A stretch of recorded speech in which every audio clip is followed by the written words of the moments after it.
In 1997, Patrick Mcneill, a 20-year-old Fordham University student from New York, disappeared under mysterious circumstances, last seen leaving a bar in an unstable state after drinking at that bar in Upper East Side Manhattan. He was allegedly followed by a vehicle. 6 weeks later, his badly decomposed body, dressed only in jeans and socks, was discovered in East River, 12 miles away from his last known location. The investigation took a puzzling turn as evidence suggested that Patrick's body hadn't been in the water for the entire 6 weeks he was missing. Homicide detective Kevin Gannon suspected foul play. Noting rope burns and other markings on Patrick's body, he also believed that Patrick may have been drugged at the bar. However, the case remained unsolved with no arrests made and the cause of death officially ruled as an accidental drowning. Theories surrounding the suspicious vehicle emerged, adding to the intrigue of Patrick McNeill's perplexing disappearance and the death. Now we will jump into this case and discuss the interesting details and try to kind of piece this puzzle together. Welcome back to Weeknight Mysteries. My name is Yuras and I'm joined with my co-host Rain. We're going to be discussing a very fascinating case. How are you? Hi, viewers, and hello, everybody. I'm completely okay today, although it's pretty hot, don't you say? It's a hot day in Yeah. Lithuania today. We are officially entering, I guess, the warmer period of the year here. Mm-hmm. Most of the year, it's pretty cold here. Yeah, well, it's not really that warm, just, yeah, it's only like 22, 20 degrees, but compared to the regular temperature, it's still pretty high up there. 20 degrees Celsius, by the way. So, Oh, yeah, 22. because that's not that hot in Fahrenheit for the American listeners. But I think let's kind of jump right into the case today. We're going to be talking about the Patrick McNeill's case.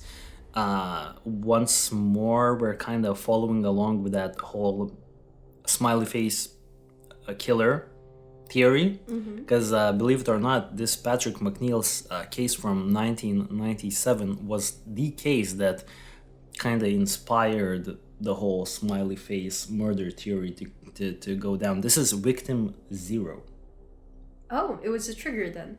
Yeah, this guy was the trigger. So let's kind of discuss what we have here. Patrick McNeill, 20-year-old Fordham University student from New York. The first thing I want to immediately mention, there is discrepancies when it comes to his age. Because I've seen multiple sources claim that his age was actually 21. But I've also seen other sources say that it was 20. And I'm more inclined to think that it was 20. Why is this relevant? Is that, the legal drinking age in America in New York is 21.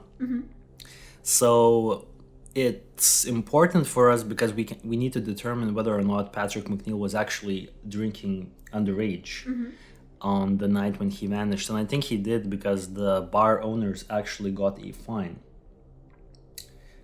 They had to pay $8,500 because they were serving Patrick drinks.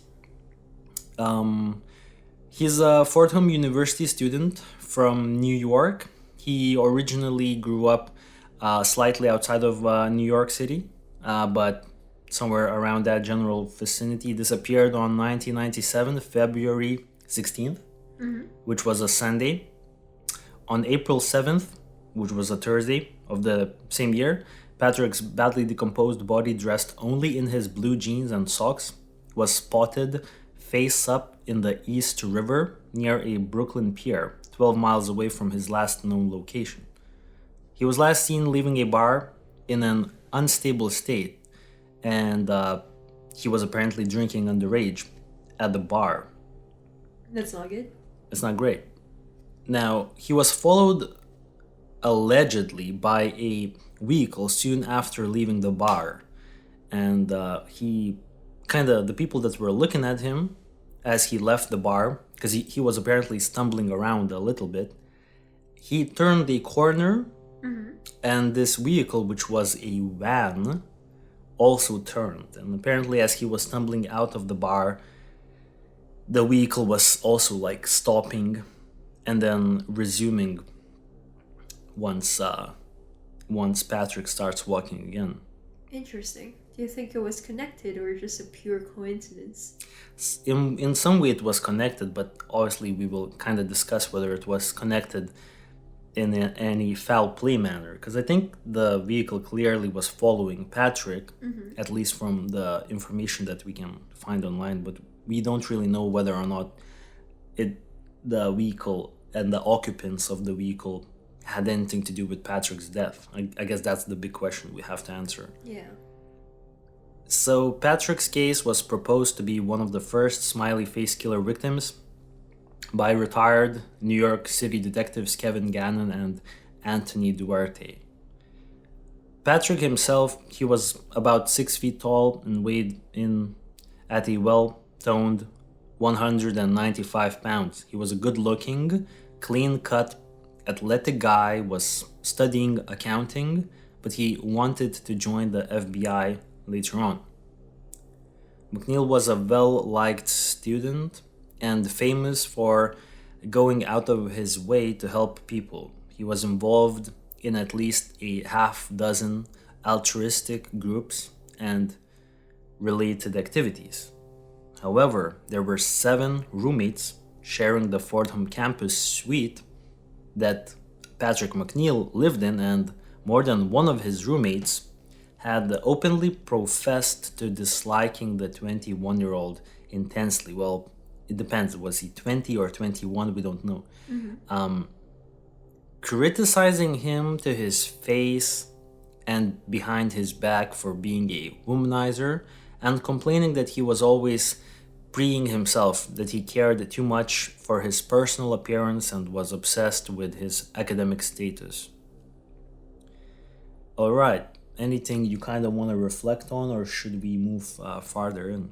Well, the statements are kind of contradicting. Firstly, you mentioned that Mcneill or Patrick was a well-liked student, and he was famous for going out of his way to help people, but then after that, you also mentioned that there was a roommate who hated him so much. So it seems like there are 2 different sides in the story. What do you think? Yes, I will agree that it A was hidden side? yeah, but I'm not really sure. I'm not really sure what to make of it, you know what I mean? Because the way it was reported, it didn't kind of make me think that these people who hated him from the dorm were out to kill him, you know? That's true, but does this mean he's not as well liked as they claim he was? I mean, if you're a well-liked person, you're probably gonna have a few people that hate you. But not so much. Yeah. To criticize you behind your back, right? What do you Yeah. think? Yeah. I think so. Alright.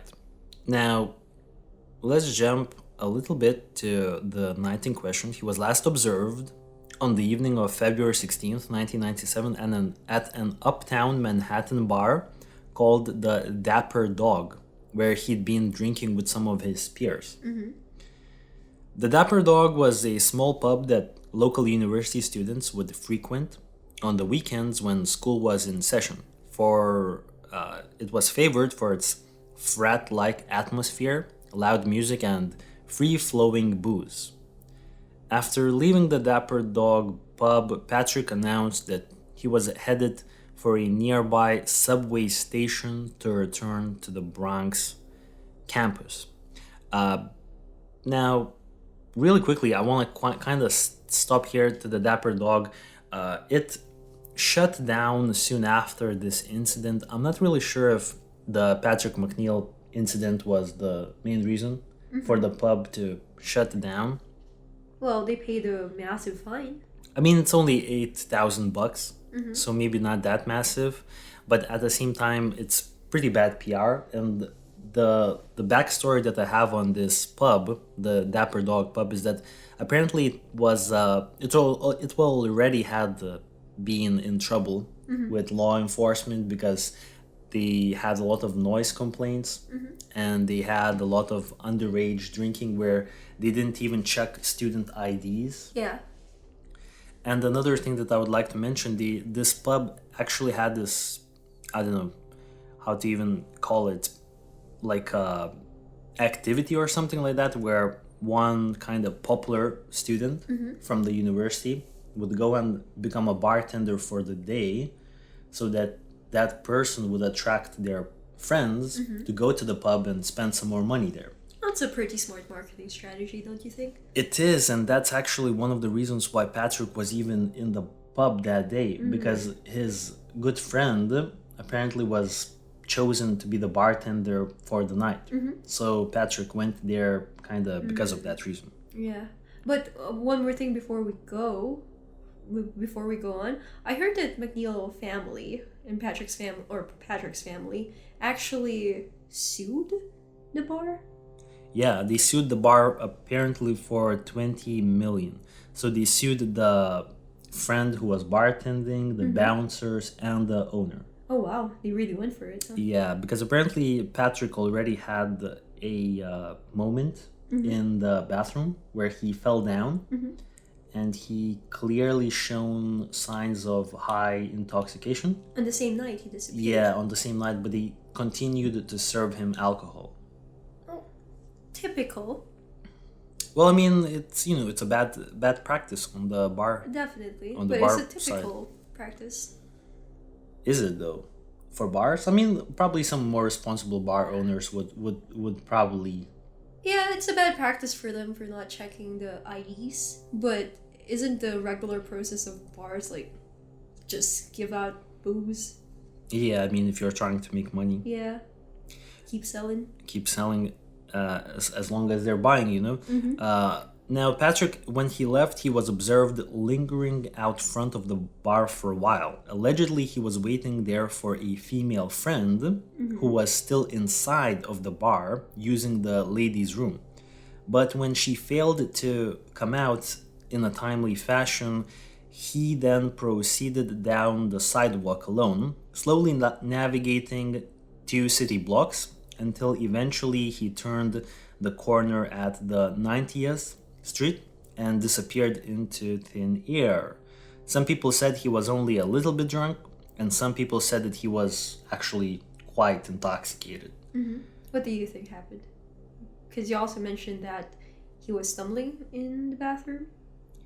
Yeah, so do I think that is he highly intoxicated at this point? I think so. Right. Patrick was walking in an unstable manner and was also followed by a suspicious vehicle. One of the eyewitnesses who reported this, having first seen that same vehicle, double parked at the bar where Mcneill was originally standing, even had obtained a partial license plate number. So let's roll it back a little bit. There's someone who saw this vehicle. It's apparently a van. So that's not good, because usually a van is a creepy vehicle. Associated with kidnappings and abductions, yep. Yes. And this van was double parked. So this immediately tells me that whoever is driving this van is not doing this in a discreet manner. So it makes me question if this van was involved, was the original plan to abduct Patrick if that had happened? Because this man wasn't being discreet. I mean, they made such a, let's say, nuisance of themselves that they even kind of got a regular person to even take down a partial numbers plate, a license plate. That's true. So, I mean, they weren't discreet. They were kind of operating in a manner that they were kind of out there. Patrick's body was found floating near the 65th Street Pier, an old ferry terminal north of the Verrazano Narrows Bridge in Bay Bridge, Brooklyn, around 10 a.m. And his body was found actually on April 7th of the same year, which is like 7 weeks later. Because there was a massive search but they couldn't really find anyone. And apparently, Yeah. the whole Upper East Side Manhattan area there was a lot of missing person posters, but nothing came of it. And apparently, I'm not sure. There was some sort of a military boat, kind of floating there, and they saw his body. Now, according to the New York Times article from 1998, the following year, the owner of the Manhattan bar have agreed to pay an $8,500 fine for serving alcohol to the 20-year-old Patrick Mcneill, a Fordham University student who became intoxicated and drowned in the East River in February 1997. Mr. Mcneill was discovered in New York Harbor 7 weeks later. Meanwhile, McNeill's family has filed a $20 million lawsuit against the bar, its owners, the bouncer, and the bartender, who was a Fordham roommate of the drowned student. The lawsuit alleged that the partiers knew Mr. Mcneill was under the legal age to drink, but served him alcohol even after he became so intoxicated that he fell down in the bathroom. All right, so it's interesting how this 1998 New York Times article that I've read kind of described it more of an accident. Yeah. Even though, it's questionable what really happened to him that night. 7 weeks later, Patrick's body, badly decomposed body, was spotted face up in the East River, 12 miles away from his last known location. The case was then tentatively upgraded as a potential abduction and murder, pending further investigation by the police. Now let's jump to the investigation portion. Homicide detective Kevin Gannon suspected from the body's lack of skin slippage that McNeill hadn't been in the water for the entire 2 months he'd been missing. Now, skin slippage is a part of the decomposition process when enzymes are released and cells holding layers of skin together start to rupture, forming what looks like blisters, leaving sticky surface behind. So basically, you'll get bruised up and you'll get sticky. Yeah, I kind of Googled skin slippage and it's pretty grotesque. You kind of see bodies have like this red coloration, Oh. decomposing bodies. But from what I'm gathering, Patrick's body did not have this Yet. yet. So it's indicative that he did not. He wasn't there for a very long time. He wasn't there for a very long time, almost as if someone Just placed him in there. placed him there. Maybe, in fact, he'd only been floating around in the river a few days before being discovered. Lividity wasn't adding up either. The telltale discolorations exhibiting on the front of the corpse clearly showing McNeill had to have died laying face down for all his blood to settle in those parts, whereas his body had been discovered and recovered laying face up. Yeah, I actually had to Google this, lividity, because I didn't know what it was. So basically, I learned that once we die, there would be a pulling. Like, for example, once our heart stops beating, it's not an example, it's a real thing. Once our heart stops beating blood into our system, gravity will take over. And then after 30 minutes, like, there would be pooling and settling of blood. So, for example, you died face down, all the blood will rush down to your front. And yeah, after 8 hours of being in the same position, blood could no longer go back to its regular, like, position, I guess. Yeah, basically blood that was blood basically starts setting down. Yeah. Yeah, so from what Detective Kevin Gannon is saying, he is saying that Patrick's blood was forming on his face. Yeah, so he probably died face down. Well, that's the speculation, that he died face down, but they found him face up. So it's strange because it almost seems like he died somewhere face down, but then he was placed in the water face up. Interesting. It's interesting. I'm also kind of curious to know whether or not the body, the in this case, wouldn't the blood kind of then start setting to his back? Oh, I read about it. After 8 hours, for example, you died and then you were laying face down. Yeah. After 8 hours of laying that way, all your blood will just go to your front. And even if they switch your body, laid you back, there was no way of. Going back. Yeah. Oh, okay, okay. It just kind of pulls up. It pulls up and then it stays there after Okay. 8 hours. And that's actually good information. I had no idea. So you really did good, good investigation here. Just curious. All right, so let's move forward. Kevin Gannon also believed that there were rope burns around Patrick's neck and other markings. Once again, we have interesting things because I don't think the official medical examiner report contained these rope burns, but Kevin Gannon believes there were ligature signs. Kevin Gannon formally named the yet unidentified owners and occupants of the vehicle, the van, seen following Patrick as persons of interest in this case. He did not believe that Patrick Mcneill had not simply lost his footing and fallen over the deck, so Kevin Gannon suspected that there was foul play involved. He believed there is possibility that Patrick was drugged at the bar, so he pressed for a lawman search to be conducted in order to determine the rest of the numbers on the suspicious vehicle's license plate, standard operating procedure for a suspected murder. To his surprise, however, the department declined his request, insisting that the price tag of $1,200 was much too costly an undertaking and especially not warranted, where a body exhibiting no major signs of physical trauma greatly diminished the chances of there having been foul play. Let's remember that one eyewitness took a partial license plate number, and Kevin Gannon wanted to kind of get to the bottom of who was at the van, but the department declined his offer. I mean, I wish they didn't. Yeah, I wish they didn't as well. No arrests were made over even a single or even a single person of interest was identified. On April 16th, 1997, New York City Chief Medical Examiner ruled the death an accidental drowning with a manner of death still unknown.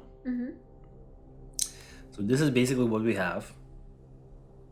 And I guess we want to jump into some other stuff. But before, I kind of want you to tell me what you think about the whole case. Do you think there is room here to kind of speculate that there was foul play after all of this kind of evidence so far? Because I'll bring in some more details soon, but just want your kind of general take. Yeah, I'm not gonna lie, I was fairly convinced that foul play was involved.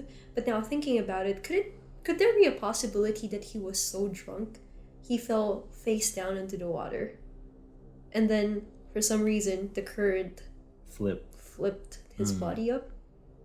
Yeah, I mean that's the thing with this kind of research that we can do. All of this information that we kind of have on Patrick Mcneill's case, it's mainly people who are leaning towards the foul play theory. So all of these details that are being reported, it's reported by the family, by Kevin Gannon, and his smiley face theory proponents. So I think most of these kind of really suspicious details, law enforcement agents could probably debunk. That's true. And give proper explanation. So I think maybe even when we talk about these cases, we kind of need to think about it, because law enforcement, they don't care about the public knowing the details. They know the details, they made their conclusions, case closed. That's true. Now, we have a lot of kind of weird, suspicious details here being proposed by the Kevin Gannon family members, but then again, we have to really take it into consideration, because these people will never report anything that's gonna debunk it. That's true. Nothing. Anything they say, put out online, it's always gonna be like foul play. Yeah, it's foul play. Biased opinion. Yeah, it's super biased. Yep. I mean, they are insanely biased. Of course. But So we have the law enforcement saying it's accidental drowning, and we have the family who claims that foul play was involved. yeah, but they did tentatively kind of opened up to the possibility of there being an abduction. Mm-hmm. But yeah, to summarize what we have here, this is what we have. We have a 20-year-old student Mm-hmm. who had drank a lot, was clearly stumbling around, so was quite intoxicated, was followed by a suspicious vehicle after he left the bar, went missing. 7 weeks later, his body was found. Body showed lack of skin slippage, indicating that he's only been dead for, or at least placed in that kind of manner for a couple of days, not the Yeah. full 7 weeks. His location where his body was found also does not really add up, because if you would take a look at the maps, his body definitely kind of traversed a lot of that New York waterway, and for him to not get noticed, it's also quite strange. That is true. On top of that, there isn't a clear-cut area where he could have fallen over. Now, in our last case, the Christopher Jenkins case, that was also kind of connected to the Smiley murders case, there's a clear place where Christopher could have died. It's Yeah, a that's bridge. true. And it's almost indicated that he went maybe to pee under the bridge or something like that, and then he died there. So he was heading towards water, and there was a bridge. Now, Patrick Mcneill was also heading towards water when he took the left on the 90th Street. However, there wasn't a bridge, and there was this thing called the JFK. I'm not sure, JFK Road, something like that. I'm not really sure. It's this kind of a highway that kind of goes on the sides of Manhattan, Like and a sidewalk? but it's for cars, a lot of Oh. cars, and then there are huge kind of rails that or like these. What is this thing? I forgot the walls, but the kind of Barricade? kind of a barricade that you can't really easily get past. So we're missing a clear area where he could have fallen into the river. He was heading in that direction when he took the left, but once again, where he ended up doesn't really. I mean, it's hard. It's hard to kind of believe that. Yeah, it's hard. Then I want to bring in a new detail. House fly eggs and larvae were found on the groin region of his decomposing body. So housefly eggs, which is strange because he was allegedly outdoors, That's true. and there's no way housefly eggs could appear in his groin area if he was outdoors. So it's almost as if he died and was decomposing indoors. There was allegedly low alcohol levels in his blood, but then again, I would say he also showed many signs of being highly intoxicated, potentially drugged. We don't know, right? Yeah, but the information are kind of contradicting at this point. Yes. Also, we have possible rope markings, which are also very kind of questionable, because this is only the proponents of the smiley face killers that are kind of bringing this up, so we have to kind of take it with a grain of salt. Yeah. And it's not explained how Patrick ended up in that part of the city either. Now, one thing that we have to take into account is that a similar death had actually occurred 1 year later when Larry Andrews was also found drowned in that same area, which is Interesting. it's very suspicious because this was a guy who really matched the description. He was also a young student. He was found dead, and the vehicle was suspicious enough for an eyewitness to try to collect the license plate. So what I'm trying to say is that the vehicle made enough of a nuisance of itself that it kind of made someone take note of the license plate. So, That's true.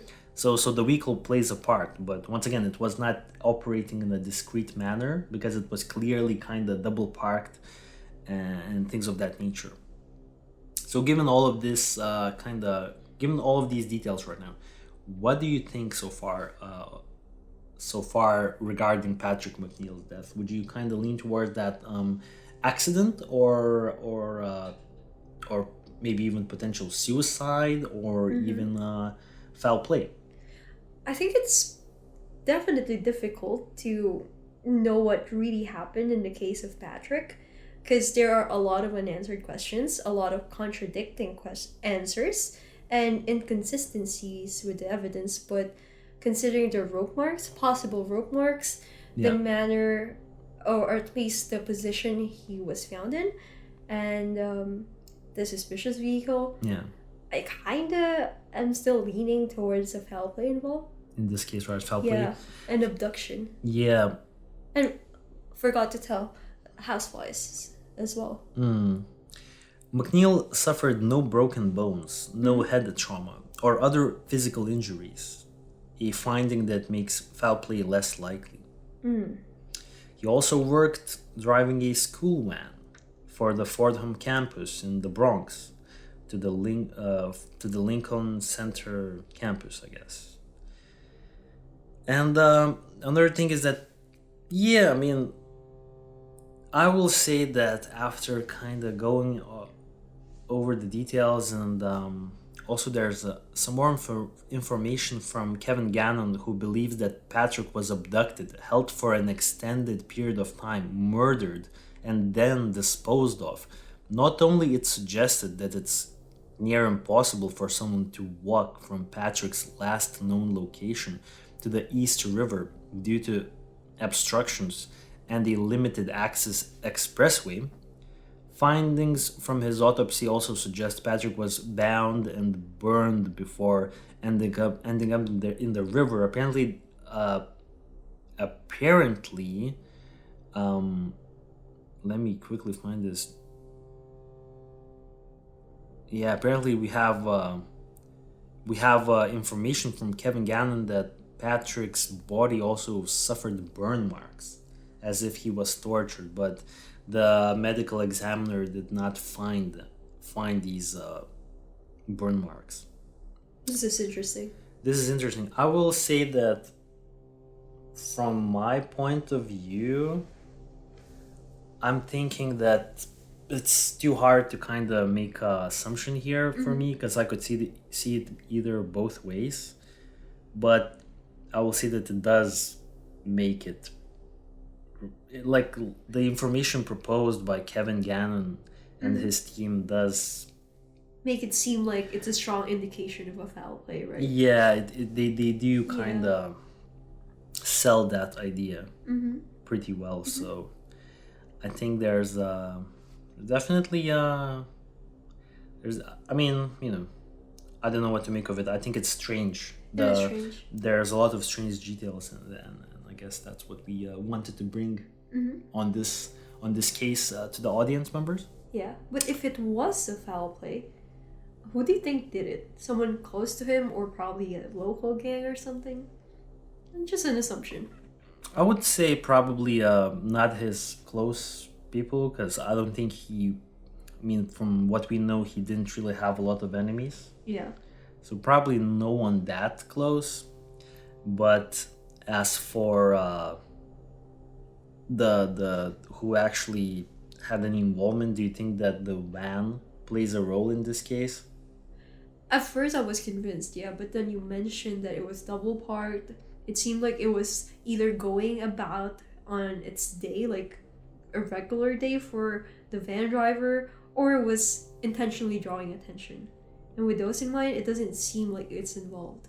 Yeah, I will agree. Yeah, That 'cause- I think it made too much of a nuisance. But you did pre-recording. You did make a good point that potentially maybe these people wanted to kind of beat him up, because Patrick is kind of a brash guy, like a ladies' man. Maybe they wanted to just teach him a lesson, but things kind of escalated. That's true. So that's a possibility. Yeah, there's also a possibility had it either probably was a frat, or maybe a local gang, or maybe someone who hates him just wanted to teach him a lesson, but then things got progressively worse, and he died. They tried to cover it up. Yeah. You think that's a possibility? That's a possibility, I think so.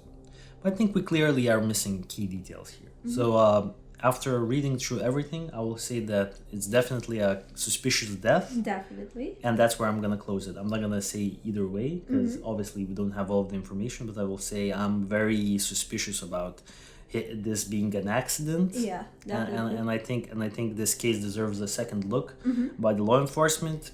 And I think they have to find that man, if they haven't, and kind of go investigate in that direction. That's true. So, but without more information or evidence, it's pretty much impossible to know what exactly. Yeah, I think we have to even kind of cut this one here, because unless. One more question. Yes. Do you think it's part of the smiley face murder theory? No, I still don't think that smiley face murders is a real thing.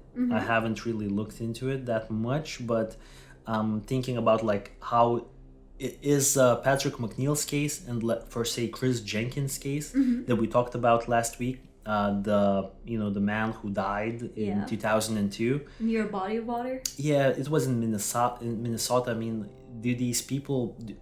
Do you think the same culprits potentially killed Patrick Mcneill in New York in 1997 and then Chris Jenkins in 2002? Well, there's like a time difference. There's a gap. Probably the culprits were like traveling around. And maybe even killing more people, right? Yeah. No, I don't think so. Like Israel Keys? Yeah, no, because there's nothing to connect, you know what I mean? There's nothing to... It's a similar death, but how can we connect it? That's true. There's smiley face graffitis. Which is pretty common, by the way. Yeah, it's too weak of a link to kind of... So what do you think? I still don't believe... I still am not super convinced about it as well. Yeah, me neither. But I guess we have to ask our audience members to chime in here. Shall we wrap it up? Yes. So please leave a comment in the comment on the section of the YouTube channel. What do you think? Do you think we missed something about this case, or maybe you have some insights? Yeah. Let us know what you think, and if you think the smiley face murder theory does exist, let us know in the comments. Well, the theory definitely exists. Oh yeah. Is it real? Yeah. Did it really happen? Did it really happen? And we'll catch you on the next episode. Have a nice rest of the day, guys, and we'll talk to you soon. See ya. See ya. Bye. Bye. Bye.